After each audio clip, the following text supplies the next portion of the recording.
ఓం నమో వెంకటేశాయ. గురుబ్రహ్మా గురుర్విష్ణుః గురుర్దేవో మహేశ్వరః గురుః సాక్షాత్ పరం బ్రహ్మ తస్మై శ్రీ గురవే నమః. కళ్యాణాద్భుతగాత్రాయ కామితార్థప్రదాయినే శ్రీమద్వేంకటనివాసాయ శ్రీనివాసాయ మంగళం. జ్ఞానానందమయం దేవం నిర్మలస్ఫటికాకృతిం ఆధారం సర్వవిద్యానాం హయగ్రీవముపాస్మహే. రామాయ రామభద్రాయ రామచంద్రాయ వేధసే రఘునాథాయ నాథాయ సీతాయా పతయే నమః. ఆంజనేయమతిపాటలాననం కాంచనాద్రికమనీయ విగ్రహం పారిజాతతరుమూలవాసినం భావయామి పవమాననందనం. అస్మద్గురుభ్యో నమః. శ్రీమతే రామానుజాయ నమః. సమస్తపరివారాయ సర్వదివ్యమంగళ విగ్రహాయ శ్రీమతే నారాయణాయ నమః. ఏడుకొండలవాడ వెంకటరమణ గోవింద గోవింద. వందే బృందావనాశీనం ఇందిరానందమందిరం ఉపేంద్రం సాంద్రకారుణ్యం పరానందం పరాత్పరం. వందే బృందావనాశీనమిందిరానందమందిరం ఉపేంద్రం సాంద్రకారుణ్యం పరానందం పరాత్పరం. బ్రహ్మ విష్ణు మహేశాఖ్యాయస్యాం చాలోక సాధకాశ తమాదిదేవం చిద్రూపం విశుద్ధం పరమం భజే. అఖిలాండకోటి బ్రహ్మాండ నాయకుడు, ఆర్తత్రాణ పరాయణుడు, ఆది మధ్యాంతరహితుడు, నిర్గుణుడు, నిరామయుడు, నిరంజనుడు, నిర్వికల్పుడు అయిన శ్రీవేంకట ప్రభువుకి ప్రణమిల్లుతూ ప్రతినిత్యము కూడా శ్రీవారి అనుగ్రహం చేత అష్టాదశ మహాపురాణములలోని శ్రీ వ్యాస మహర్షి ప్రోక్తమైనటువంటి నారదీయ మహాపురాణంలోని విశేషములను మనం ప్రతినిత్యము కూడా స్వామివారి దయ వలన శ్రవణం చేస్తూ ఉన్నాం. అత్యంత భక్తియుక్తానాం నైవ శాస్త్రం నచక్రమ అన్నట్లుగా అత్యంతమైనటువంటి భక్తితోటి మనందరం కూడా ప్రవర్తింపజేయాలి అనేటువంటి తాదాత్మ్య భావంతో భగవంతునికి మనసా వాచ కర్మణ నీవు తప్ప నాకు వేరే దిక్కు లేదు అని చెప్పి మనం శరణాగతి చెయ్యాలి అని మనకి శాస్త్రం చెబుతోంది. కాబట్టి శరణాగతి చేసి ఆ పరంధాముణ్ణి ప్రార్థన చేసినట్లయితే మనలో ఉన్నటువంటి సమస్తమైనటువంటి పాపములన్నీ కూడా తొలగిపోయి శ్రీనివాసుని యొక్క అనుగ్రహం పరిపూర్ణంగా లభిస్తుందని భారతీయ సనాతన సంస్కృతిలో అందరికీ కూడా విశ్వాసం.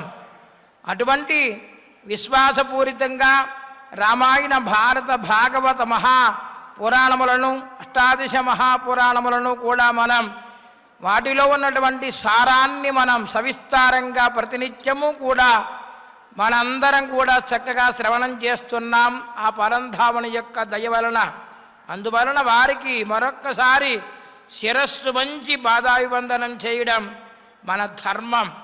కాబట్టి స్వామివారు ఎన్నో లీలలు చేస్తూ అనేక అవతారములు దాలుస్తూ భగవత్తత్వాన్ని మనందరికీ కూడా ప్రబోధిస్తూ ఉన్నారు. శ్రీ బృహన్నారదీయ పురాణంలో పూర్వభాగంలో ప్రథమ భాగంలో గంగా మాహాత్మ్యంలోని నవమోధ్యాయంలోని విశేషాలను నిన్నటి రోజు మనం గంగా గంగేతి యో నామ సకృతప్యుచ్యతే యదా తదైవ పాప నిర్ముక్తో బ్రహ్మలోకే మహీయతే అంటే ఒక్కసారైనా గంగా గంగా గంగా అని గంగా నామమును ఎవరైతే ఉచ్చరిస్తారో వారికి వెంటనే సకల విధముల నుండి పాపముల నుండి కూడా విముక్తుడై బ్రహ్మలోకానికి ప్రకాశిస్తాడు, బ్రహ్మలోకంలో ప్రకాశిస్తాడు అని చెప్పి నిన్నటి రోజు మనకి నవమోధ్యాయంలో విశేషాలు తెలుసుకున్నాం. శ్రీనివాసుని అనుగ్రహం చేత ఆ వ్యాస మహర్షి వారు తిరిగి మరొక వృత్తాంతాన్ని చెబుతూ ఉన్నారు. నారదుల వారు అడుగుతున్నారు, సనక మహర్షి చెబుతున్నాడు. ఏమిటయ్యా అంటే, నారద ఉవాచ విష్ణుపాదాగ్ర సంభూత యా గంగేత్యభిధీయతే తదుత్పత్తిం వద భ్రాతః అనుగ్రాహ్యోస్మి తే యది. వెంటనే సనక మహర్షి వారిని ప్రార్థన చేస్తూ నారద మహర్షి వారి తిరిగి మరలా ఈ ప్రకారంగా అడుగుతున్నారు. చాలా సంతోషమండి. ఆ బ్రహ్మదత్తులైనటువంటి బ్రాహ్మణోత్తముడు, మునిపత్ని అయినటువంటి బ్రాహ్మణి ఇరువురు కూడా ఆ పరంధామను యొక్క గంగా స్పర్శ చేత వారికి పూర్వజన్మ లభించి వెంటనే వారు పరమపదానికి చెందారని చెప్పి, ఆ తర్వాత ఆ మహారాజు గారు, సౌదాస మహారాజు గారు కూడా గంగాజల స్పర్శ చేత తన రూపాన్ని పొంది, అయ్యో నేను కూడా శ్రీనివాసుని యొక్క చరణములకు చేరలేకపోయాని అని చింతిస్తూ ఉంటే, అశరీరి వారి రూపంలో తిరిగి మరలా రాజా నీవు చేయవలసినటువంటి కర్మలు కొన్ని మిగిలిపోయి ఉన్నాయి, ఆ కర్మ పరిపక్వత అయిన వెంటనే తిరిగి మరలా నీవు నీ రాజ్యాన్ని చక్కగా పరిపాలన చేసిన తర్వాత విముక్తుడవుతావు అని చెప్పి పలికిన తర్వాత ఆనందించి వశిష్ఠ మహర్షి వారి వద్దకు వచ్చి సాష్టాంగ ప్రణిపాతం చేసి తన రాజ్యమునంతా కూడా యథాప్రకారంగా కన్నబిడ్డల వల్లే పరిపాలన చేస్తూ చక్కగా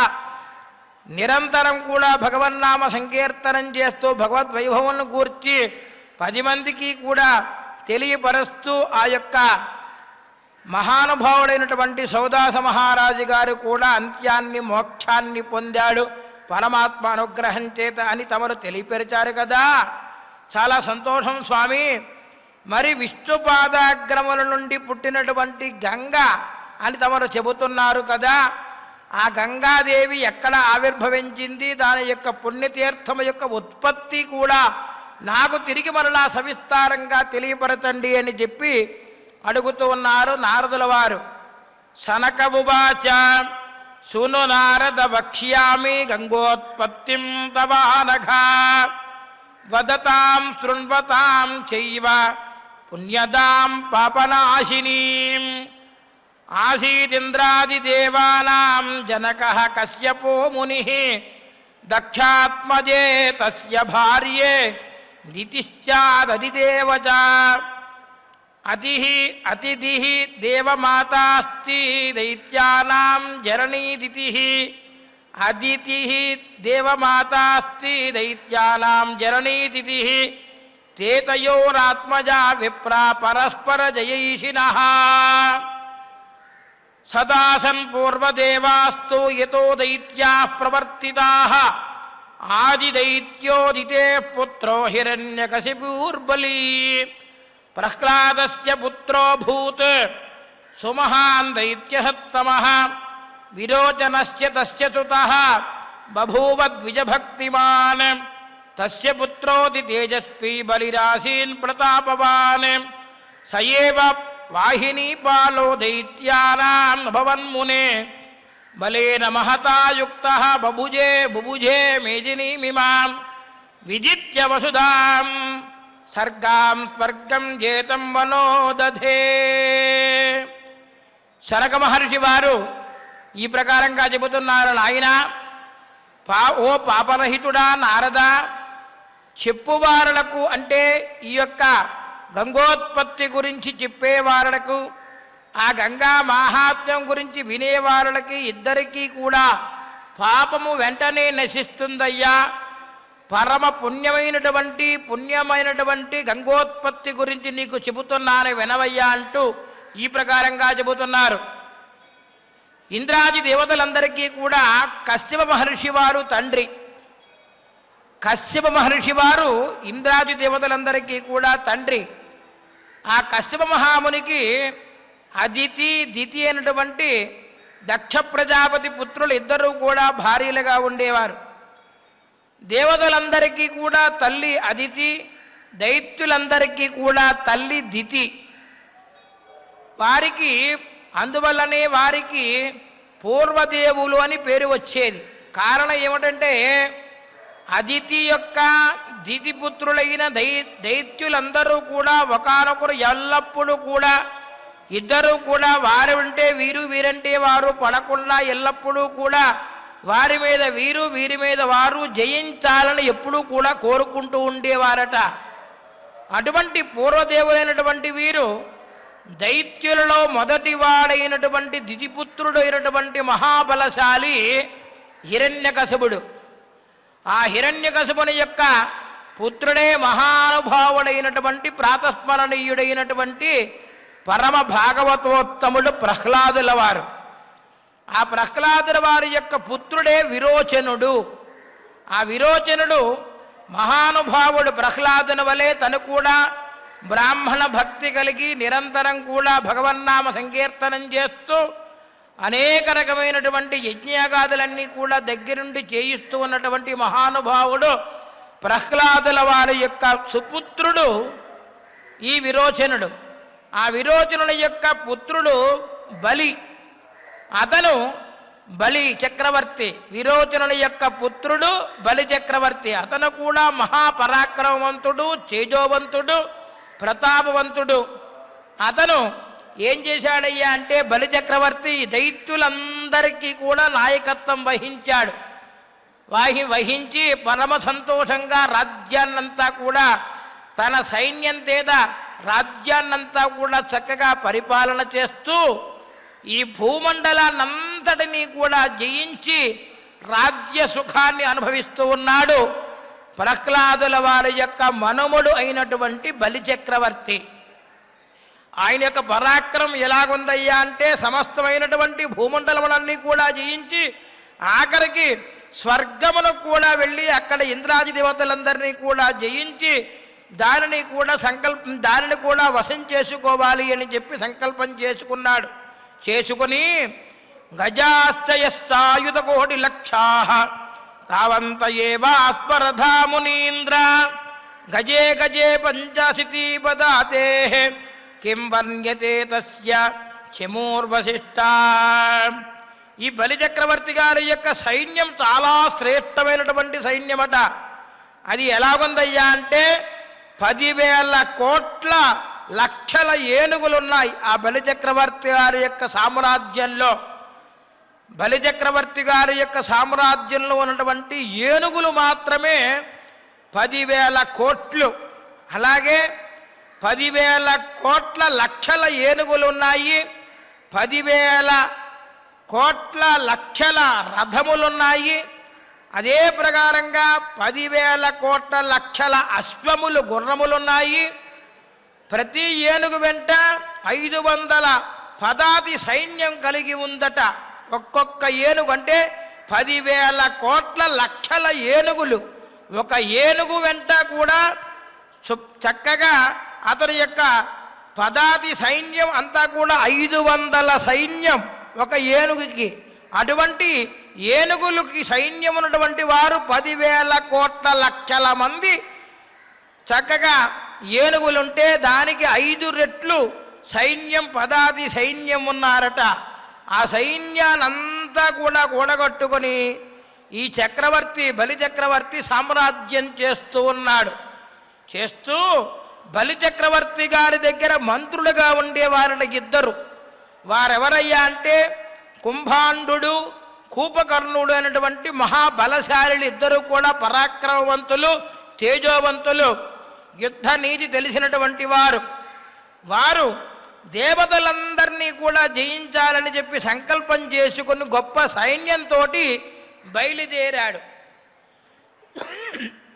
బయలుదేరి ధ్వజముల చేత ఛత్రముల చేత ఆకాశాన్నంతా కూడా అంటేటట్టుగా మెరుపు వలె ఆ సముద్రంలోనూ అలలు ఎలాగైతే వస్తూ ఉంటాయో అలాగే తన యొక్క సైన్యం చేతంతా కూడా అలలు వచ్చేటట్టుగా ఉందట. సైన్యం సాగుతూ ఉందట. సముద్రంలో అలలు ఎలాగైతే పైకి కిందకి ఎగసి పడుతూ ఉంటాయో అలాగే తన యొక్క బలి చక్రవర్తి గారి యొక్క పదాతి సైన్యం అంతా కూడా 10,000 కోట్ల లక్షల ఏనుగులు, 10,000 కోట్ల లక్షల రథములు, 10,000 కోట్ల లక్షల అశ్వములు, అలాగే వాటితో 5 రెట్లు ఉండేటట్టుగా ప్రతి ఏనుగుకి కూడా 500 మంది పదాది సైన్యంతో కలిపి బలిచక్రవర్తి గారు తన యొక్క సామ్రాజ్యాన్నంతా కూడా విస్తరింపజేసుకోవడం కోసం సాక్షాత్తు యొక్క స్వర్గలోకం పైకి దండెత్తడానికి ప్రయత్నం చేసి వెళుతూ ఉన్నాడు. ఆ వెళ్ళే విధానం ఎలాగయ్యా ఉందంటే, సముద్రంలో అలలు ఎలాగైతే ఎగసిపడుతూ ఉంటాయో ఆ సైన్యం అంతా కూడా అలా ఎగసిపడుతూ యుద్ధానికి సంసిద్ధమై వెళుతూ ఉన్నారట. వెళుతూ వాళ్ళందరూ కూడా మహాభయంకరంగా ఉన్నారు. వెళ్ళి అక్కడ దేవేంద్రుడి ఉన్నటువంటి నగరానికి చేరారు. చేరి ఆ అమరావతి అయినటువంటి పట్టణం దగ్గరికి చేరి వారి యొక్క సింహమైనటువంటి పరాక్రమం చేత ఆ రాక్షసులందరూ కూడా ఆ యొక్క అమరావతిని చుట్టముట్టేశారట. ఎప్పుడైతే వజ్రకరుడు మొదలగు వారందరూ కూడా దేవతలలో గొప్ప సైన్యం ఉన్నారు, వారు కూడా విషయాన్ని గ్రహించారు. ఇద్దరికీ కూడా దేవదానవులిద్దరికీ కూడా పరమ భయంకరమైనటువంటి యుద్ధం ప్రారంభమైంది. ఆ యుద్ధం ఎలాగుందయ్యా అంటే ప్రళయకాల మేఘం వలె ధ్వనిస్తూ ఉందట. మేఘం ఎలాగైతే ఉధృతంగా ఉంటుందో, మెరుపులు వస్తాయో అలాగే ప్రకారంగా ధ్వని చేసుకుంటూ యుద్ధ భేరీలతోటి ధ్వనులతోటి భయంకరమైన యుద్ధాన్ని ప్రారంభించారు. ఇటు బలిచక్రవర్తి వారి యొక్క సామ్రాజ్యంలో ఉన్నటువంటి సైన్యము అలాగే దేవతలు కూడా పరస్పరం ఇద్దరు కూడా భయంకరమైనటువంటి బాణ పరంపరని కురిపించుకుంటూ ఉన్నారట. కురిపించుకుంటూ వాళ్ళందరూ అంటున్నారు, చీల్చండి, ఛేదించండి, భేదించండి, చంపండి, కొట్టండి అని గట్టిగా పెద్ద పెద్దగా అరుస్తూ సైన్యాన్నంతా కూడా ధ్వని చేసుకుంటూ భీకరమైనటువంటి యుద్ధం చేస్తున్నారట. ఆ శరీరం ఎలాగుందయ్యి అంటే భయంకరంగా అరుస్తున్నారు. ఓ పక్క దుందు విస్ఫనాలన్నీ కూడా మోగుతూ ఉన్నాయి. దైత్యుల యొక్క సింహనాదం ఒక పక్క రాక్షసుల యొక్క సింహనాదం మరొక పక్క, రథముల యొక్క ఘీంకారములు, ఠాంకారములు, బాణముల యొక్క కేంకారములు బాణం విసురుతూ ఉంటే ఒక్కొక్క బాణాన్ని సంధిస్తూ శరవేగంగా సంధిస్తూ ఉంటే ఇరువురు కూడా ఒక్క క్షణం కూడా ఒక లిప్త మాత్ర కాలం కూడా ఆలస్యవ్వకుండా బాణ పరంపర సాగుతూ ఉందట. సాగుతూ ఉంటే అశ్వాలన్నీ కూడా సకిలిస్తూ ఉన్నాయి, ఏనుగులన్నీ కూడా ఘీంకారం చేస్తున్నాయి. ధనుష్టంకారం చేసి ఆ యొక్క బాణాన్ని వదులుతూ ఉంటే ఆ యొక్క లోకములన్నీ కూడా కంపించిపోయాయిట.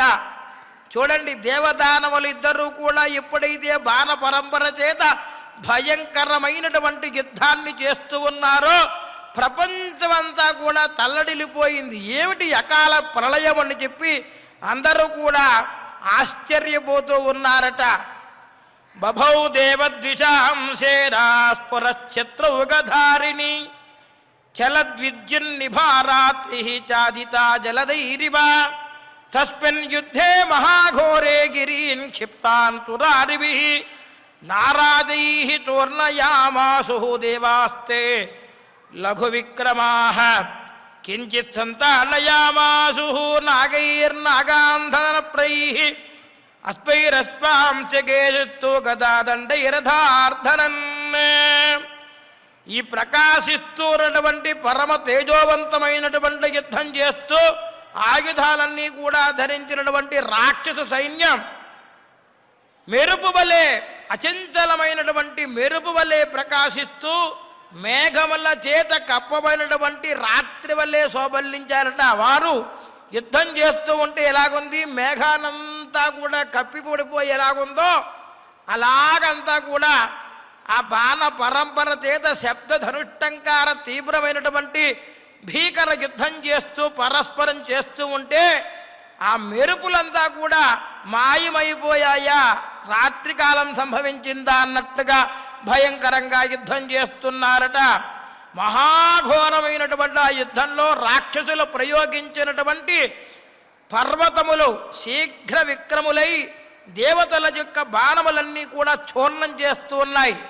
ఒక పక్క దేవతలు, ఒక పక్క రాక్షసులు ఇద్దరూ కూడా బాణ పరంపర, ఆ శర పరంపర చేసుకుంటూ ఉంటే ఈ రాక్షసులు ప్రయోగించినటువంటి శస్త్రములకు ఆ యొక్క దేవతల యొక్క బాణములన్నీ కూడా చూర్ణమైపోయాయట, పిండి పిండి పిండి పిండి అయిపోయాయట. ఇక ఏనుగులతో ఉన్నటువంటి వారు ఏనుగులతోటి, అలాగే రథములతోటి రథములను, అశ్వములతోటి అశ్వములను, గదల చేత మరికొందరు తీవ్రంగా కొట్టుకుంటూ ఉన్నారు. పరిఘము అన్నటువంటి ఆయుధం చేత మరికొందరు కొట్టుకుంటూ ఉన్నారు. కొంతమంది ప్రాణాలు కోల్పోయారు, మరికొందరు విమానం పైకెక్కి అక్కడ దాక్కుని వాడిని ఆశ్రయించారట. ఇలా భీకర యుద్ధం జరుగుతోంది. యుద్ధంలో దేవతల చేత చంపబడినటువంటి రాక్షసులు ఒక పక్క దైవత్వాన్ని కోల్పోయారు, ఒక పక్క దూరంగా పడిపోయారు. ఇక ఎప్పుడైతే రాక్షస సైన్యం పైకి దేవతలు భయంకరమైన యుద్ధం చేస్తున్నారు, ఇక బలిచక్రవర్తి గారి యొక్క సైన్యంలో ఉన్నటువంటి వారు కూడా ఏమి తక్కువ కాకుండా మరింత విజృంభించేశారట. రాక్షస సైన్యం కూడా మరింత విజృంభించి వారిపై పరస్పరమైనటువంటి యుద్ధం భీకరంగా జరుగుతోంది. ఆ యుద్ధం ఎలాగుందయ్యా అంటే చెబుతున్నారు, కుంతముల చేత, చక్రముల చేత, శంఖముల చేత, రోకళ్ళ చేత, అంశాల చేత, నాగళ్ళ చేత, పట్టిసముల చేత ఒకరినొకరు కూడా భయంకరంగా కొట్టుకుంటూ ఉన్నారు, ఆయుధాలన్నీ కూడా తీసుకుని. ఇక శర పరంపర సాగుతోంది. రథముల చేత, అశ్వముల చేత, ఏనుగుల చేత పదాతి సైన్యములంతా కూడా వృద్ధి చెందింపజేశారు ఈ యొక్క రాక్షసులు. దేవతలు కూడా అనేక రకమైనటువంటి అస్త్రాలన్నీ కూడా రాక్షసులపై ప్రయోగించేస్తూ ఉన్నారు. ఇట్లు తీవ్రంగా వారి ఇరువురికి కూడా 8,000 సంవత్సరముల పాటు భయంకరమైనటువంటి యుద్ధం జరిగిందట. చూడండి ఎంత ఆశ్చర్యమో.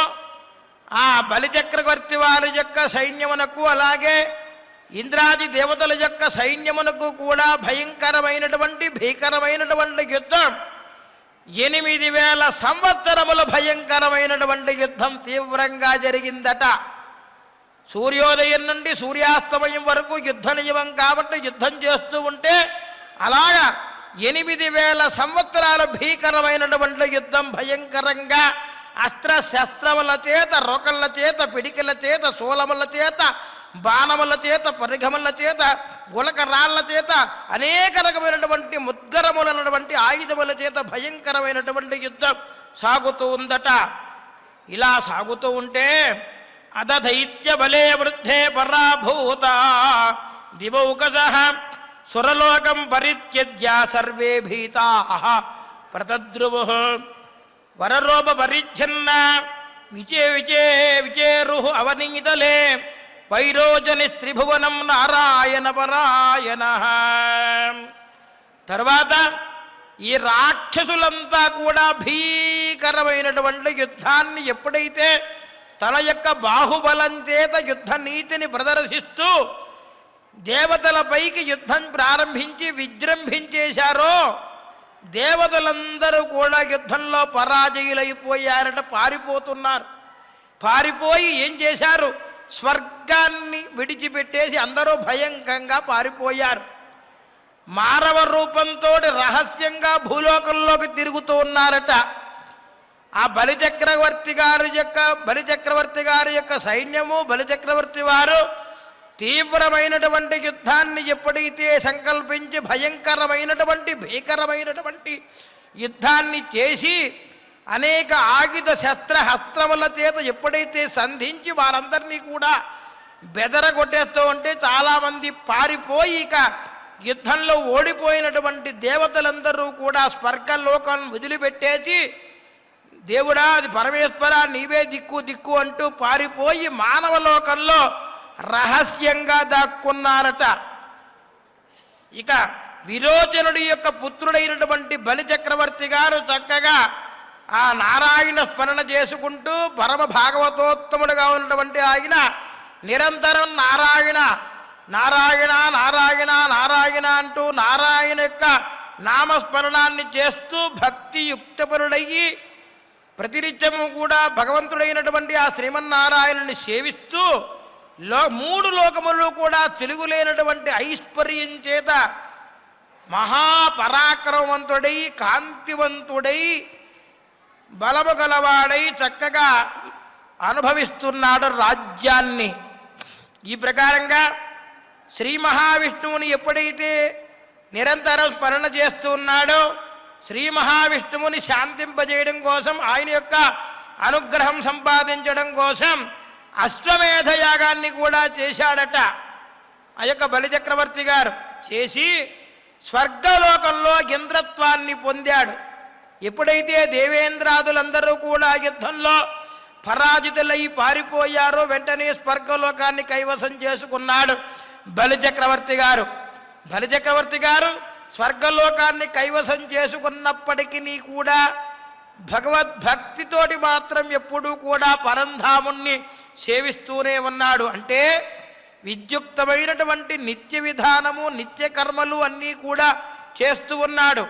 తన యొక్క పరాక్రమాన్ని రాజ్యాన్ని విస్తరింపజేసుకోవడానికి మాత్రమే యుద్ధం చేశాడు తప్ప అది రాజనీతి యుద్ధనీతి కనుక తన యొక్క సైన్యాన్ని పెంచుకోవడం కోసం పరాక్రమవంతుల యొక్క లక్షణములు ఏమిటయ్యా అంటే ఇతర రాజ్యములన్నీ కూడా జయించి ఉండాలి. కానీ తాను చేయవలసినటువంటి విధి విధానములు నిత్యకృత్యములు భగవద్ ఆరాధన భగవత్ సంకల్పము భగవత్ కైంకర్యములు భగవద్గాథలను వినడం భగవత్ శ్రవణములు చేయడం 10 మందికి సహాయపడనటువంటిది మాత్రం ఎట్టి పరిస్థితులను మరచిపోకుండా ఆ యొక్క బలిచక్రవర్తి గారు చక్కగా దేవేంద్రుని వలె చక్కగా పరిపాలన చేస్తూ ఉన్నాడు.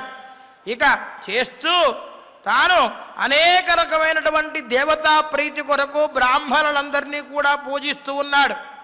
చూడండి ఆయన చేసిన మంచి పని ఏమిటయ్యా అంటే యజ్ఞయాగాదులన్నీ కూడా చేస్తూ ఉన్నారు కదా.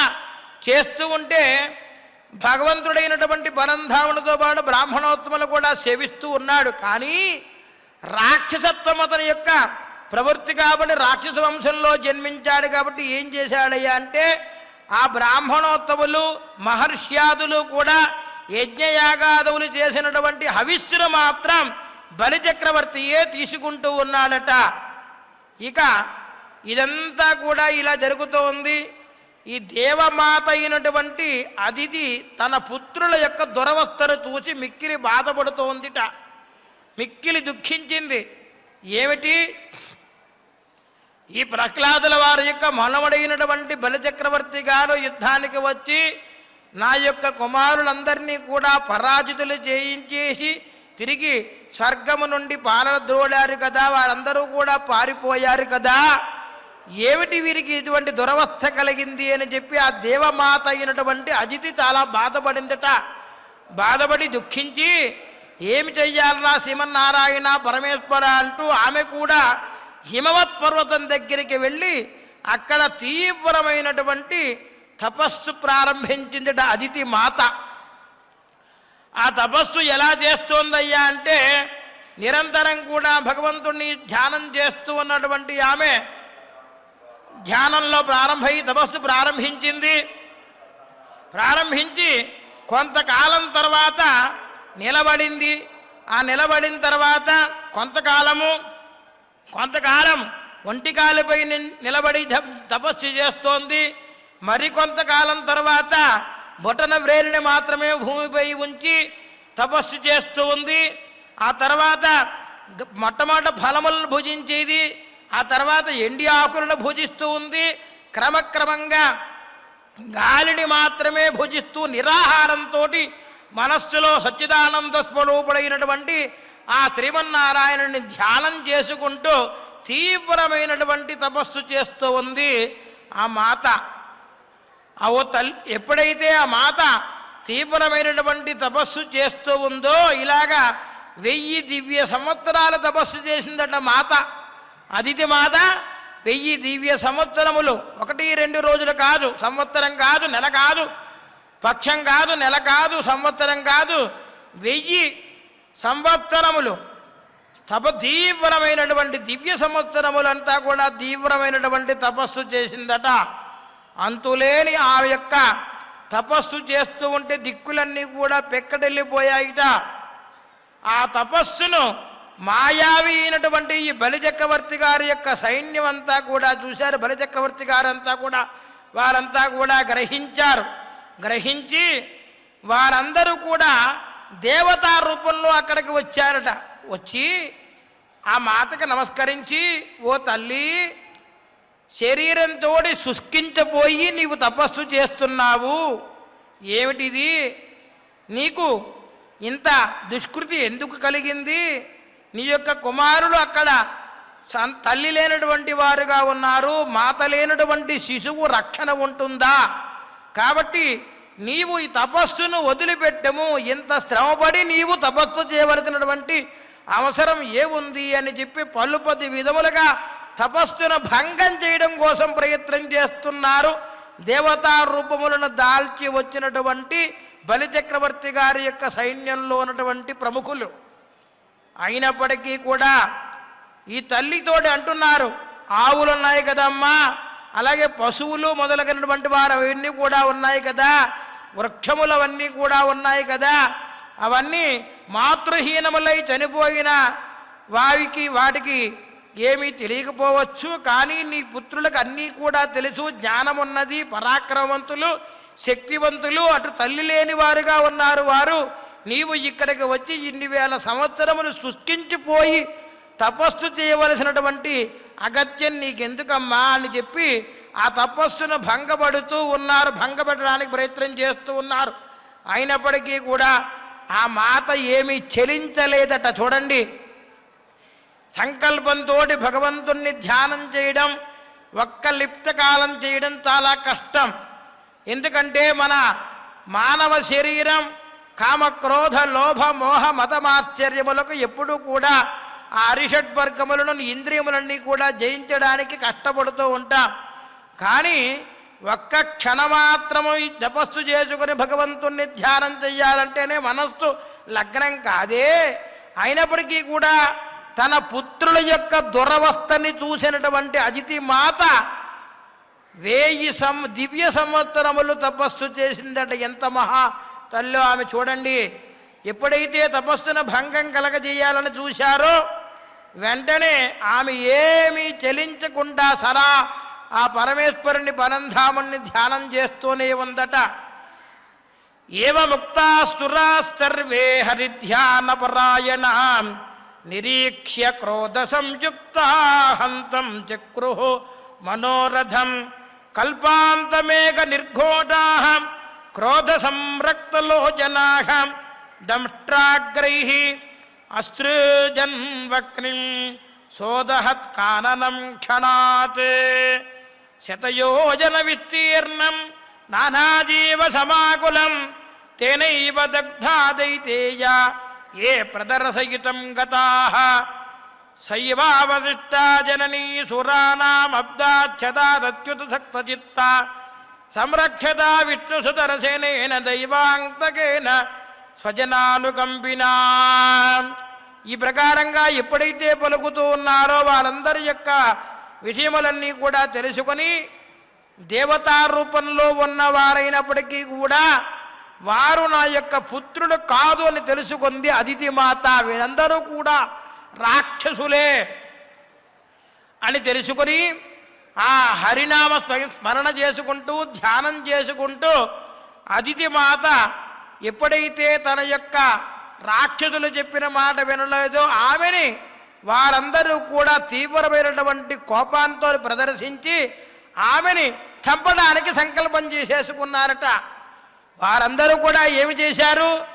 దేవతా రూపం ధరించి తన పుత్రుల వలె వచ్చి మమ్మల్ని కాపాడమ్మా, పుత్రులు లేని మాకు దిక్కు ఏమిటి, నీవే దిక్కు అమ్మా అని చెప్పి మోసపూరితమైనటువంటి మాటల చేత తపోభంగం కలిగించాలని చెప్పి ప్రయత్నం చేసి ఆ ప్రయత్నానికి అదితి మాత లొంగకపోయేసరికి వెంటనే ఆ తల్లిని సంహరించాలి అని సంకల్పం చేసుకున్నారు. ప్రళయకాలమునందే మేఘముల వలె కోపంతో ఎప్పుడైతే ఇలా చేశారో వెంటనే కూడా తీవ్రమైనటువంటి కోపం వచ్చి ఆ అలివంతా కూడా దగ్ధం చేసేశారట. అనేక ప్రాణులన్నీ కూడా చాలా బాధపడుతూ ఉన్నాయి. ఆకు అవన్నీ కూడా అరణ్యంలో ఉన్నటువంటి దట్టమైనటువంటి అరణ్యం అంతా కూడా అండుకుపోయి 100 యోజనముల విస్తీర్ణం కలిగి ఆ వనమంతా కూడా అగ్ని చేత దహించబడిపోయిందట. కానీ ఈ అజితి మాత చేస్తున్నటువంటి తపస్సును మాత్రం భంగం చేయలేకపోయారు రాక్షసులు. భక్తికి పరమేశ్వరుడు అనుగ్రహిస్తాడు, భక్తితో ఉన్నటువంటి వారిని సంరక్షిస్తాడు అని చెప్పి మనకి చెబుతోంది, శాస్త్రం చెబుతోంది. కాబట్టి వెంటనే ఈ యొక్క దుష్కర్మ చేయడానికి సంకల్పం చేసినటువంటి వారందరినీ కూడా ఆ శ్రీమన్నారాయణుని యొక్క దివ్యమైనటువంటి దక్షిణ హస్తంలో ఉన్నటువంటి సుదర్శన చక్రము చేత కాపాడబడిందట. అదితి మాత చేయబడి 1000 సంవత్సరముల నుండి ఇక మహావిష్ణువునే ధ్యానం చేస్తూ ఉందట. ఎప్పుడైతే వీరు ఆమెను సంహరించాలని చెప్పి దావాగ్ని మొత్తం కూడా చేసి 100 యోజనములైనటువంటి అరణ్యానంతా కూడా ఎప్పుడైతే దహించేశారో సుదర్శన చక్రం శ్రీమన్నారాయణ యొక్క చక్రం పురస్సహస్రార శిఖాతి తీవరం సుదర్శనం భాస్కర కోటి తుల్యం సురద్విషాం ప్రాణ వినాశి విష్ణోశ్చక్రం తదాం శరణం ప్రపద్యే. కాబట్టి ఆ సుదర్శన చక్రం అనేటువంటి కవచం అజితి మాతను కాపాడిందట. శ్రీమన్నారాయణున్నే మనస్సులో ధ్యానం చేసుకుంటూ అనేక రకమైనటువంటి తపస్సు చేస్తూ ఉంది అమ్మ. ఎంత పట్టుదలతోటి విశ్వాసంతో భగవంతుణ్ణి సేవిస్తుందో చూడండి అమ్మ. అలాగే మనం కూడా 1000 సంవత్సరములు దివ్య సంవత్సరములు తపస్సు చేసినటువంటి శక్తి మనకి లేకపోవచ్చు. కానీ క్షణమాత్రం లిప్త కాలమైన ఆ పరంధామణి యొక్క నామస్మరణతోటి మనస్సుతోటి మనస వాచ కర్మణ త్రికరణ శుద్ధిగా ఒక్క క్షణమాత్రమైన పరంధాముణ్ణి ధ్యానం చేస్తే సమస్తమైనటువంటి పాపములన్నీ కూడా హరించే పరమాత్మైనటువంటి ఆ పరంధాముని శ్రీనివాసునికి శిరస్సు వంచి పదాభివందనం చేస్తూ సాష్టాంగ ప్రణిపాతం చేస్తూ అనేక రకమైనటువంటి భక్తితత్వముల గురించి వాటి వాళ్ళ యొక్క ప్రయోజనముల గురించి ఎల్లప్పుడూ కూడా భగవన్నామ సంకీర్తనం చేయండి అని చెప్పి మనకి ప్రేరేపిస్తూ ఉద్దేపిస్తూ ప్రబోధిస్తున్నటువంటి ఈ నారదీయ మహాపురాణంలోని మరిన్ని విశేషములను ప్రతినిత్యము కూడా శ్రీనివాసుని త్రిచరణముల చెంత సదా మనం సేవించుకునే శ్రవణం చేసుకునే భాగ్యం పరంధాముడు కలిగించాలని చెప్పి ఆ వెంకట ప్రభుకి మరొక్కసారి సాష్టాంగ ప్రణిపాతం గావిస్తూ శ్రియకాంతాయ కళ్యాణ నిధయే నిధయేర్థినాం శ్రీ వెంకట నివాసాయ శ్రీనివాసాయ మంగళం శ్రీవైకుంఠ విరక్తాయ స్వామి పుష్కరిణీతటే రమయా రమమానాయ వెంకటేశాయ మంగళం మంగళాశాసనపరైర్మదాచార్య పురోగమైః సర్వైశ్చ పూర్వైరాచార్యైః సత్కృతాయాస్తు మంగళం. సర్వం శ్రీకృష్ణార్పణమస్తు.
No.